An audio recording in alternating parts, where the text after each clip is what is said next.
ang media natin ay hindi kino-cover itong mga ganitong pagtitipon. Wala po kayo nakikitang ABS-CBN, GMA, Inquirer, Philippine Star. Narito po ang mga vlogger. Kami na po ang pumalit sa tunay na media.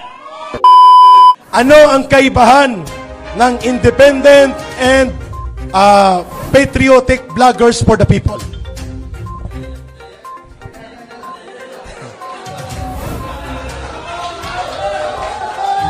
Pasensya na po kayo, hindi po ako sanay sa sa maraming tao. Kami po mga vloggers, sa camera lang kasi kami. Pero subscribe niyo po kami lahat. Bigla naging magandang araw po sa inyo lahat. Hindi ko po alam na magsasalita kami. Matapang po kami pagkaharap namin yung cellphone. Pero pag may tao po, nanginginig ako. Pero alang-alang po, kaya po kami narito. Alam naman natin ngayon na nagaganap. Yung pong ating media, maliban sa SMNI, ay naglaho na po. No? Ang media natin ngayon, napupuna namin na ang media natin ngayon ay namimili na lamang ng ibabalita. Hindi na po sila nagbabalita ng mga katotohanan na nangyayari sa Pilipinas. Kaya nariyan po kami. Kaming mga vlogger ang naroon tuwing may maisog, nagbibigay sa inyo ng tunay na balita. Kaming mga vlogger na ang nagbabalita na mayroong mga mamamayan dito sa Pilipinas na gusto nang palayasin. Sila yun, yung mga leader. Nagbabalita lang po kami. Importante po na mayroong magbalita nito dahil takot. Hindi ko po maintindihan. Ang media natin ay takot maliban sa SMNI. Ang media natin ay hindi kino-cover itong mga ganitong pagtitipon. Wala po kayo nakikitang ABS-CBN, GMA, Inquirer, Philippine Star. Narito po ang mga vlogger. Kami na po ang pumalit sa tunay na media.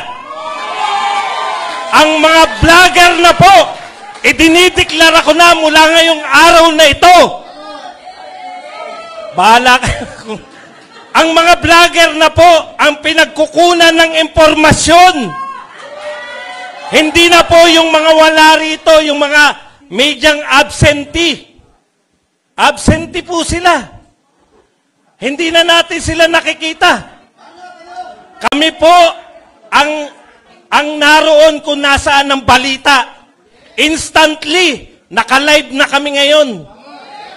Ito po, ibabalita pa lang mamaya ng mga taga-traditional media. Ibabalita pa lang nila, kukuha sila mamaya sa mga vlogger. Maghagilap. Hindi po totoo na yung media natin ay bias. Namimili sila ng binabalita. Hindi tinatago nila ang mga tunay na balita. Kaya bakit po nagtataka si Ka Eric kanina? Mas marami ang nanonood ngayon na OFW. Hindi ko alam kung bakit. Kasi hindi nga nakakarating na. Mga vloggers na lang po ang pinanonood ng mga OFW. Kaya makikita nyo po kami, pakalat-kalat. Minsan, pagpasensyaan nyo na po kami, lalo na kaming mga vlogger na to, pakitayo nga po lahat ng vlogger, maging proud po tayo sa ating sarili. Mahalaga po to, no? Eto po, importante po to, importante to sa amin mga vlogger, kasi ngayon lang po, ngayon po kinikilala na po kami. Okay, dati po kung saan-saan lang kami lumulusot. Pag may activity, natatandaan ko nung panunumpa po ni BP Sara Duterte. Kung saan-saan po kami lumulusot. Kasi hindi po kami nire-recognize. Hindi naman kami pinagtatabuyan. Lumulusot kami kahit ayaw nyo. Nakakalusot kami. Pero ngayon po, kinikilala na kami. Maraming salamat sa mga leaders. Una pa kami kinikilala. Wala talagang kikilalanin eh. Wala yung traditional media. Nasaan po yung traditional media? Ayaw po nilang ibalita ito. Tama. Wala rin po sila sa maisog. Wala. Wala rin sila sa mga pagtitipon na ganito. Hindi po ba balita to? Balita po to. Ito po ang, kung kayo po ay pakikinggan nyo yung pangkaraniwang mamamayan, ito po yung gusto nilang marinig. Ito po yung mga sinasabi nila. Yung mga sinasabi ng mga leader natin. So maraming salamat sa mga pagtitipong ganito kay Ka Eric, sa lahat po, kala Kamentong, kala Kado, at sa lahat po na narito, mga taga-MNLF, maraming salamat po sa pagkilala sa aming mga maliliit na vlogger. Bagamat super lalaki ng iba sa amin, maliliit pa rin kami sa lahat, no? So, natutuwa po kami.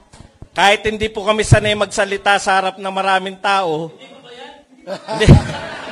Practice pa lang yun, ha? Practice. Hindi kami sanay. Siyempre, sa pangwawakas po, maraming salamat sa mga viewers namin. Yan po hindi natin makakalimutan, no? Sa mga viewers po natin. Ayos, Brother Badong. Thank you very much. Maraming salamat po. Thank you.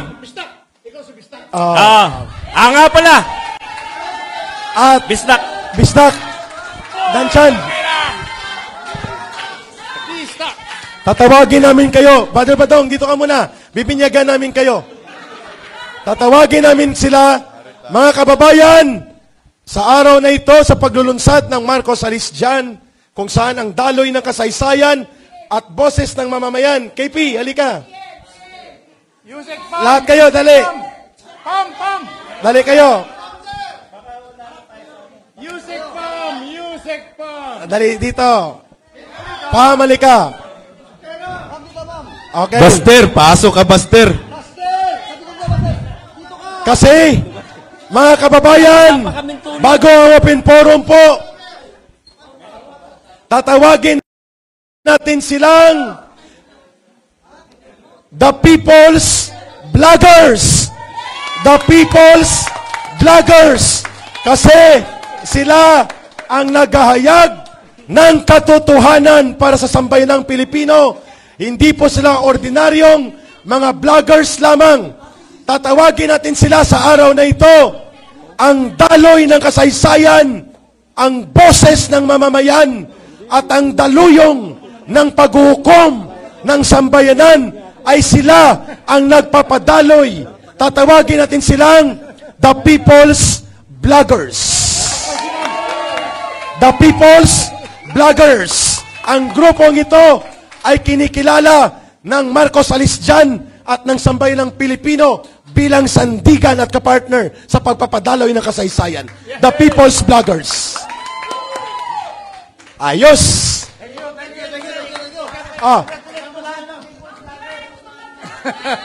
Ayun! Thank you, bye. Thank you, bye.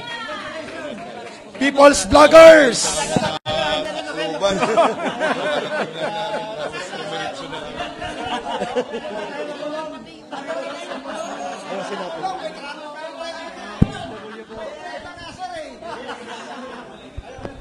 Bawal kayong makulong, ha, kasi wala na magbabalita sa amin kung makulong kayo. Okay na.